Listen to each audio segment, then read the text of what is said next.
अलवर के हमारे जिला प्रमुख श्री बलबीर छिल्लर जी, हमारे जिला के कलेक्टर महोदय, एसपी महोदय, मेरे सामने उपस्थित हमारे अलवर के इंडस्ट्रियल एसोसिएशन के सभी पदाधिकारी, अलवर के प्रबुद्धगण, सबसे पहले तो मैं अपनी बातचीत शुरू करूं। आप लोगों से क्षमा चाहूँगा कि मेरे को कार्यक्रम में आने से देरी हुई, क्योंकि सुबह से मेरे कार्यक्रम लगे थे और हमारे राजस्थान में नए प्रदेश अध्यक्ष निर्वाचित हुए हैं। उनका आज शपथ ग्रहण, पदभार ग्रहण था, लेकिन जिस हेलीकॉप्टर से मुझे जाना था वो आ नहीं पाया। उसके कारण लगभग 2-2.5 घंटे मेरे सारे कार्यक्रम विलंब से हुए।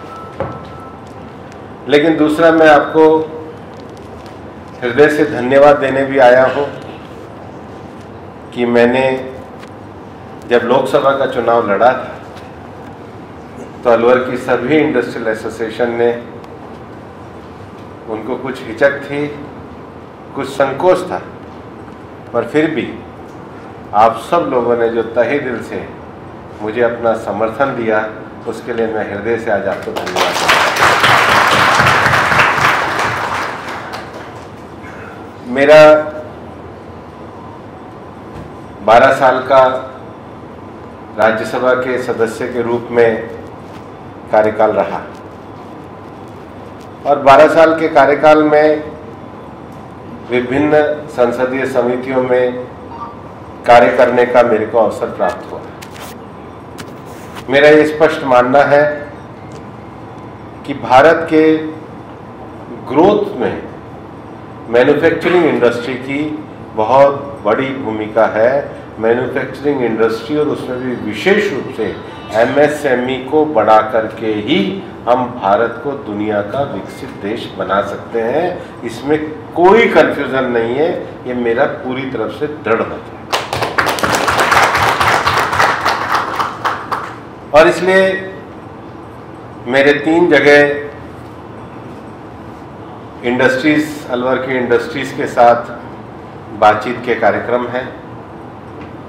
अलवर में आज है, कल नीमराना घिलोट एरिया में है और कल भिवाड़ी एरिया में है। राजनीति में बाकी विषय चलते रहते हैं, लेकिन जो सबसे बड़ा गैप रहता है वो गैप ये होता है कि विकास कार्य को करने वाली एग्जीक्यूटिव, विकास कार्य को अंजाम में रिप्रेजेंट करने वाले पॉलिटिकल लोग और विकास कार्य से जो लाभार्थी हैं, उनमें आपस में बैठ कर के कई बार डायलॉग नहीं होता है।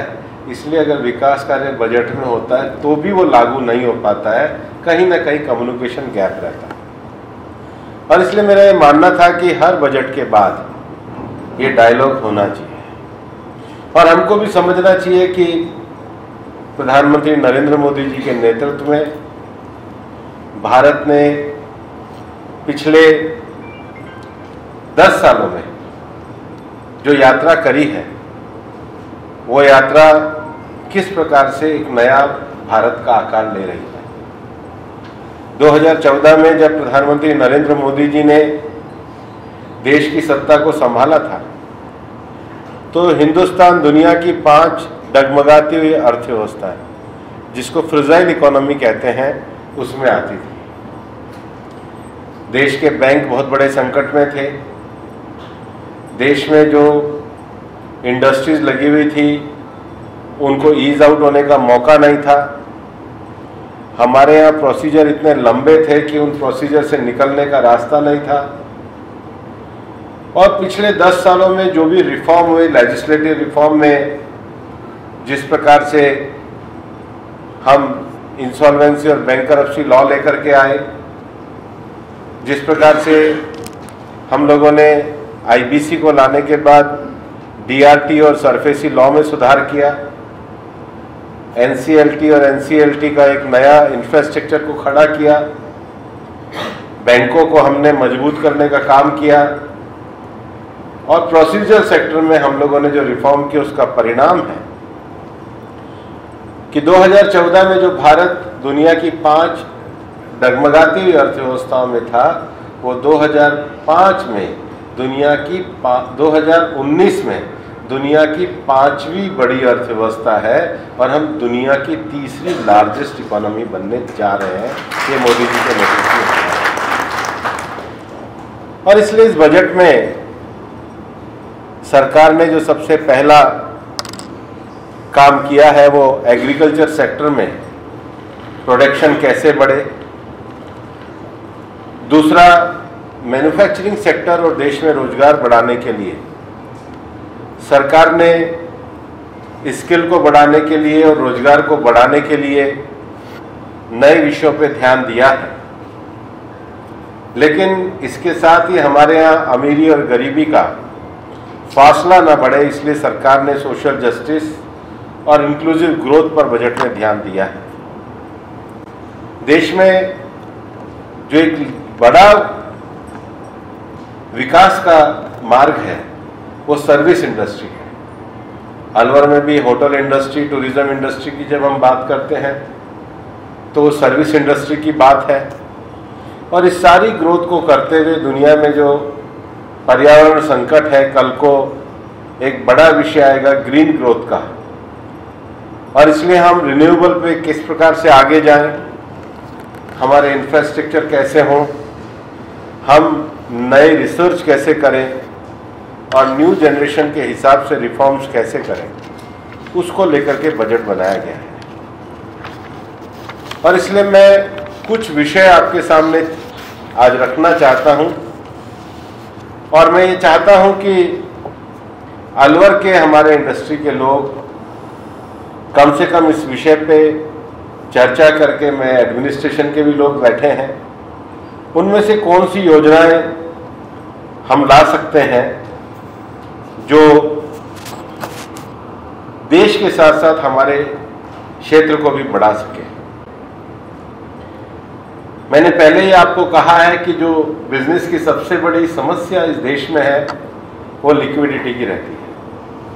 नकदी का जो प्रवाह है वो किसी भी व्यवसाय में सबसे बड़ी चुनौती है।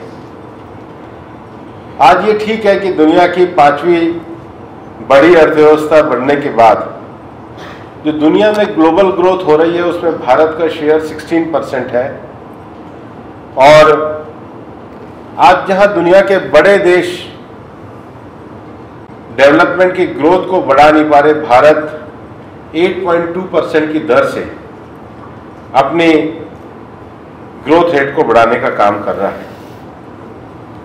और इसलिए इस बजट में अगर राजस्थान के लिए देखा जाए तो केंद्र सरकार ने जो बजट दिया है उसमें लगभग 75,000 करोड़ रुपया सीधे हमारे राजस्थान को प्राप्त हुए हैं।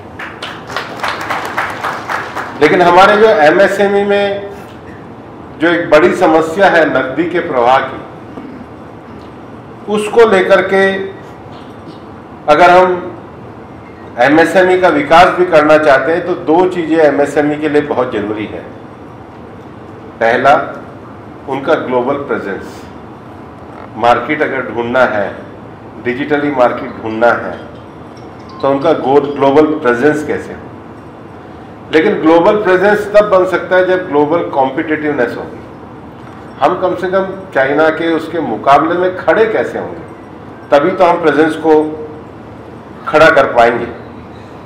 और इसलिए पहली बार हिंदुस्तान के बजट में एक बड़ा विषय जो केंद्र सरकार के द्वारा रखा गया है कि अगर आप इंडस्ट्री लगाने के लिए, एमएसएमई इंडस्ट्री लगाने के लिए मशीनरी को लेकर के, आपके जो उपकरण हैं, इंस्ट्रूमेंट जो आपके बिजनेस के हैं, उसके खरीदने को लेकर के सरकार ने सेल्फ फाइनेंसिंग गारंटी के तहत 100 करोड़ रुपए तक की गारंटी देने का काम ये एमएसएमई के लिए किया है। ये बहुत बड़ा काम केंद्र सरकार ने किया है, क्योंकि ग्लोबल कॉम्पिटिटिवनेस के लिए जो लिक्विडिटी होनी चाहिए वो उसके लिए सरकार ने, और राजस्थान में भी जो हम फैक्ट्री लेड विकास की बात करते हैं उसमें ये योजना बहुत काम की योजना है। दूसरा विषय, ये जो लिक्विडिटी है ये आने के बाद भी इसको सस्टेन कैसे किया जाए, और इसलिए केवल बाहरी आकलन नहीं करना चाहिए क्रेडिट देते समय, उनके आकलन के लिए घरेलू क्षमता का निर्माण और एसेट और टर्नओवर के जो मापदंड होते हैं उसमें भी सरकार ने इस बार बजट में कहा है कि हम उसमें गुणात्मक सुधार करने का काम करेंगे ताकि उनकी कैपेबिलिटीज को बढ़ाई जाए। हमारा ये जो अलवर का क्षेत्र है, विशेष रूप से बोलने को मैं बहुत सारे विषय बोल सकता हूं, लेकिन ऑयल सीड के उत्पादन में हमारा जो अलवर का एग्रीकल्चर सेक्टर है ये महत्वपूर्ण है। सरसों तो यहाँ बहुत होती है, और इस समय देश को केवल हम पेट्रोल के लिए ऑयल नहीं मंगाते, हमारे देश की जो निर्भरता है ऑयल में वो फूड ऑयल की भी बहुत ज़्यादा है। इसलिए जो मैंने पहला कहा था कि एग्रीकल्चर सेक्टर को बढ़ाने के साथ साथ हमारे यहाँ इस बार पूरे बजट में जो स्कीम केंद्र सरकार में प्रधानमंत्री नरेंद्र मोदी जी ने जो करी है उसमें सरसों, तिल और सोयाबीन जैसे सीड्स में आत्मनिर्भरता को बढ़ाने का काम होगा। और सबसे बड़ी बात है जो सरकार की नीतियां हैं, मेरे को लगता है कि छोटे भी ऑयल उत्पादन करने वाले जो लोग हैं उनके लिए रॉ मटेरियल किस प्रकार से सस्ता बने, आपके भी उसमें सुझाव है, लेकिन बजट में भी इस विषय को बढ़ावा किया है। इस बार सरकार के द्वारा कस्टम ड्यूटी में भी कटौती की गई है, और उसका जो सबसे बड़ा लाभ है वो मुझे लगता है कि इंडस्ट्रीज की इनपुट की लागत कम होगी, घरेलू मैन्युफैक्चरिंग को भी फायदा होने का काम होगा। और ये जो एक नया विषय, इसको आप लोग मेरे से ज़्यादा समझते हैं, रियल डाउन फिलिंग मटेरियल पर जो कस्टम ड्यूटी घटाई है उससे टेक्सटाइल क्षेत्र में जो छोटा काम होता है अगर हमारे यहाँ भी होता है तो उसमें बड़ा फायदा होगा।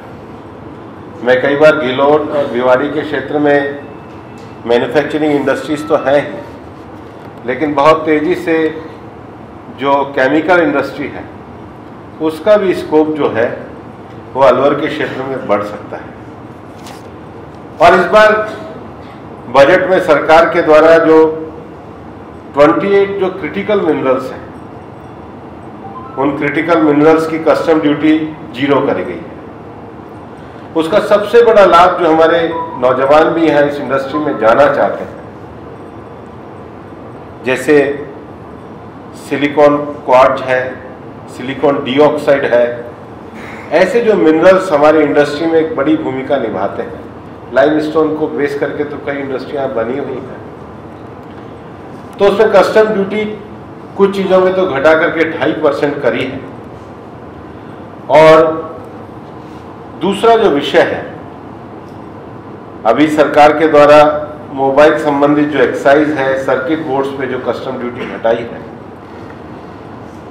उस पे भी जो यहाँ की जो छोटी एमएसएमई इंडस्ट्री है उसको फायदा होने का काम रहेगा।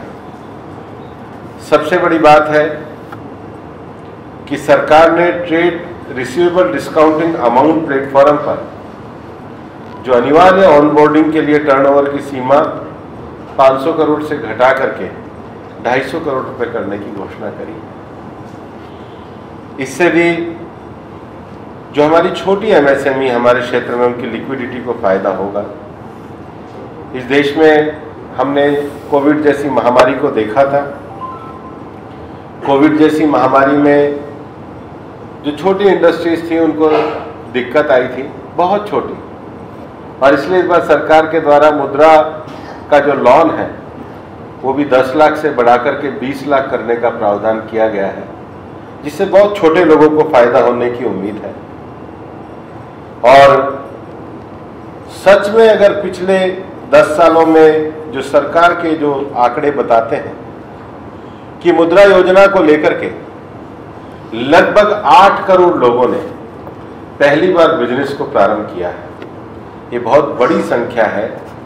अगर हम देखें, एक जो बड़ा विषय ईज ऑफ डूइंग बिजनेस के नाते है कि टीडीएस में अगर कोई देरी होती है तो वो क्रिमिनल ऑफेंस नहीं रहेगा, इसको बोनाफाइड ही माना जाएगा।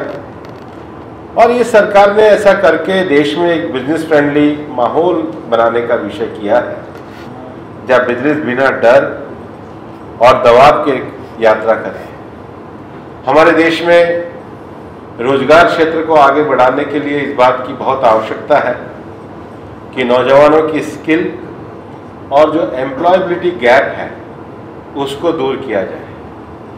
बहुत सारे बच्चे भी कई बार आते हैं और इंडस्ट्री भी चाहती है, लेकिन जिसको हम कहते हैं कि स्किल और एम्प्लॉयबिलिटी गैप है, उसके कारण चाहने के बाद भी अच्छा व्यक्ति खड़ा नहीं हो पाता है।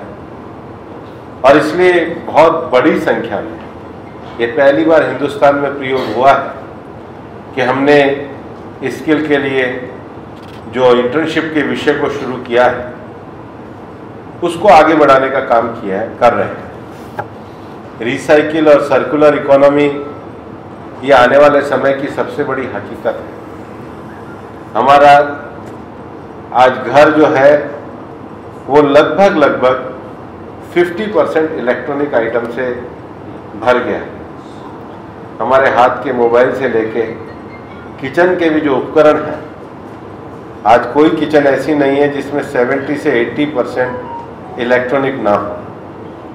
आपके मिक्सी से लेकर के जितने भी आइटम हैं, इसका जो डिस्पोजल है ये सबसे ज़्यादा है। और डिस्पोजल में केवल फेंक देने से नहीं, एक मोबाइल को भी फेंकने से कम 6-7 किस्म के उसमें से चीज़ें बाहर निकलती हैं। इसका जो डिस्पोजल है, इसका अगर हमने रीयूज़ और रिसाइकल नहीं किया, मुझे भी बताया अलवर में भी हमने ये शुरू किया है, लेकिन आने वाले समय में बहुत बड़ा इंडस्ट्रियल स्कोप भी बनने जा रहा है। और मैंने पर्यावरण मंत्री रहते हुए पिछले 4 सालों में इलेक्ट्रॉनिक वेस्ट के लिए, इवन यूज्ड ऑयल वेस्ट के लिए, ये यूज्ड ऑयल जो है ये इतना ज़मीन में जाता है कि पोल्यूशन खड़ा करता है। ये सारे टायर वेस्ट के लिए, टायर में भी टायर वेस्ट इतना बड़ा विषय है। और ये सर्कुलर इकोनॉमी एक बड़ी हकीकत है। दिल्ली के पास इस अलवर क्षेत्र में हम निश्चित रूप से नौजवानों को और इंडस्ट्रीज़ को ये चाहेंगे कि वो इस रिसाइकल इकोनॉमी के स्कोप को समझने का काम करें, ताकि नए लोग इन आयामों को छू सकें। मैं मानता हूं कि जब मैं सांसद बना था और मैं उड़ीसा का चुनाव कर रहा था, गर्मी थी, तो सबसे ज़्यादा चुनौती जो थी वो अलवर में पानी को लेकर के। और सरकार ने मध्य प्रदेश से ERCP योजना करी और ओरिजिनल DPR में हमारा अलवर का क्षेत्र कम था, लेकिन मैं माननीय मुख्यमंत्री जी को धन्यवाद देना चाहता हूं कि उन्होंने हमारी बात को स्वीकार किया और अलवर, भरतपुर के साथ कोटपुतली, बहरोड और खैरथल को भी पेयजल के इस क्षेत्र में शामिल करते हुए 5,374 करोड़ रुपए की योजना को स्वीकृत कराने का काम किया। सिलीसेट से शहर में जो पानी की आपूर्ति है उसको पूरा कराने के लिए 23 करोड़ 26 लाख रुपए आवंटित हुए। फिर भी हर विधानसभा में 20 हैंडपंप और 10 ट्यूबवेल का प्रावधान भी इस सरकार के द्वारा किया गया। अलवर, भानखेड़ा, अलवर नहर में सुधार के लिए 500 करोड़ रुपए आवंटित हुए और डुमरी बांध से अलवर जलाशय के लिए भी 9,700 करोड़ रुपए का आवंटन इसमें हुआ है। ये जो जल आपूर्ति योजनाएं हैं, इसके साथ ही साथ राजस्थान सरकार के द्वारा जो कैपेक्स बढ़ाया गया है और ग्रामीण इंफ्रास्ट्रक्चर के लिए भी काफ़ी राशि देने का प्रावधान किया है। और मेरा ये विश्वास है कि अभी जो बजट आया है इसमें पानी और सड़क के अलावा भी अगर देखें तो अकेले अलवर में 55 करोड़ से ज़्यादा सड़क के कार्य, बिजली समस्याओं को हल करने के लिए 220 किलोवाट के जीएसएस के निर्माण कार्य को भी प्रारंभ करने का काम बजट में किया गया है। मैं आपको ये भी कहना चाहता हूँ कि अलवर में अभी हमारे एसटीपी के लिए उसको और आगे बढ़ाने के लिए विषय चल रहा है। पानी के बाद जो मैं खुद मानता हूँ कि सफाई अलवर की एक बड़ी चुनौती बनी हुई है, और मैं चाहता हूँ कि इसमें मैं बाकी लोगों से भी विषय को आगे बढ़ा रहा हूँ, लेकिन हमें निश्चित रूप से सभी नागरिक संगठनों को मिलकर के भी अलवर के इस विषय को आगे बढ़ाने का काम करना होगा। एक बड़ा विषय सरिस्का का विषय है। सरिस्का के पास माइनिंग का विषय है और हम लोगों ने, सरकार ने इसको रिप्रेजेंट भी किया है और मामला न्यायालय में है। हम सीईसी की रिपोर्ट सबमिट भी हुई है। एक बार न्यायालय में आने के बाद मैं मानता हूं कि उस विषय को तो पूरा किया ही जाएगा, उसके साथ साथ एलिवेटेड रोड के विषय को भी पूरा करके सरिस्का के विकास को आगे बढ़ाया जाएगा। रेलवे में भी जो इनलैंड कंटेनर डिपो है और कार्गो के लिए जो एडिशनल लोडिंग और अनलोडिंग के जो क्षेत्र है उसको बढ़ाने का काम, और रोड को जो जहां पर लोडिंग अनलोडिंग है उसका अपग्रेडेशन करने का काम है। अलवर भारत के उन 131 शहरों में है जिसको एनकैप के अंतर्गत पैसा मिलता है, और मेरा तो ये मानना है कि कोई एक अकेला सांसद इस काम को नहीं कर सकता है, लेकिन जन सहयोग की दृष्टि से हम इसके क्लीन सिटी के लिए संघर्ष करेंगे। और प्रधानमंत्री जी के द्वारा जो एक पेड़ माँ के नाम अभियान ये शुरू किया है, इसमें भूरा सिद्ध में कितनी जमीन ली हमने? भूरा सिद्ध में कितना एरिया?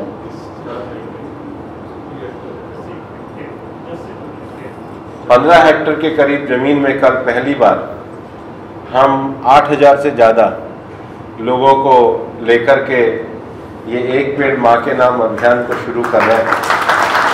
और मेरा मानना है कि 2 अच्छे काम इस बजट में हुए हैं। मैं हमारे मंत्री संजय जी को भी बधाई देना चाहता हूँ। एक अलवर में बायोलॉजिकल पार्क मंजूर हुआ है, एक अलवर में साइंस पार्क मंजूर हुआ है। नगर वन को भी हम आगे बढ़ा रहे हैं और भी क्षेत्रों में आगे बढ़ा रहे हैं। तो ये सारा उद्देश्य हमारा करने का अर्थ है कि क्लीन और ग्रीन अलवर बनना चाहिए।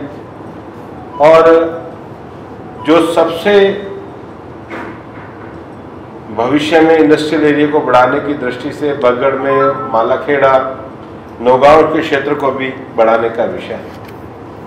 विशेष रूप से स्किल डेवलपमेंट को लेकर के यहाँ पे पॉलिटेक्निक का विषय आया है, लेकिन सरकारी अस्पताल को भी सुधारने की दृष्टि से संजय जी के अच्छे प्रयास से बच्चों के वार्ड का भी काम हुआ, सरकार के द्वारा दिया गया है।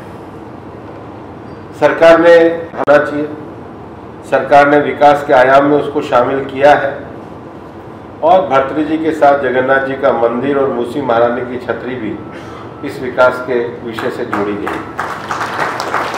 अलवर में पूरा पीएनजी और सीएनजी का नेटवर्क, सोलर पार्क का डेवलपमेंट, और अभी जो सबसे बड़ी समस्या है वो पावर सप्लाई की समस्या है।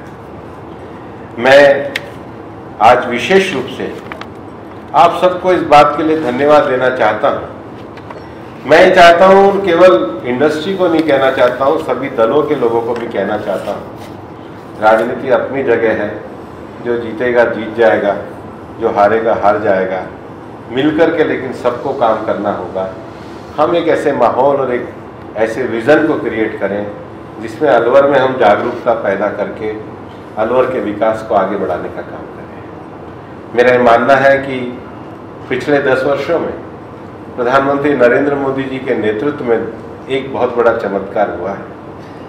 वो चमत्कार ये हुआ है कि देश में पॉलिसी को लेकर कंसिस्टेंसी और कंटिन्यूटी बनी है। और इसलिए 10 साल के बाद ये जो 11वें साल का बजट है, ये केवल जो सरकार ने पिछले 10 सालों में जो बेसिक बुनियादी चीज़ें थीं उससे आगे बढ़कर के अब विकसित भारत की आकांक्षाओं को कृषि क्षेत्र में, स्किल डेवलपमेंट में, इंक्लूसिव ग्रोथ में, मैन्युफैक्चरिंग में, अर्बन डेवलपमेंट में, ऊर्जा संरक्षण में, इंफ्रास्ट्रक्चर में, अनुसंधान में और नई पीढ़ी की सुधार की दृष्टि से बड़े काम किए हैं।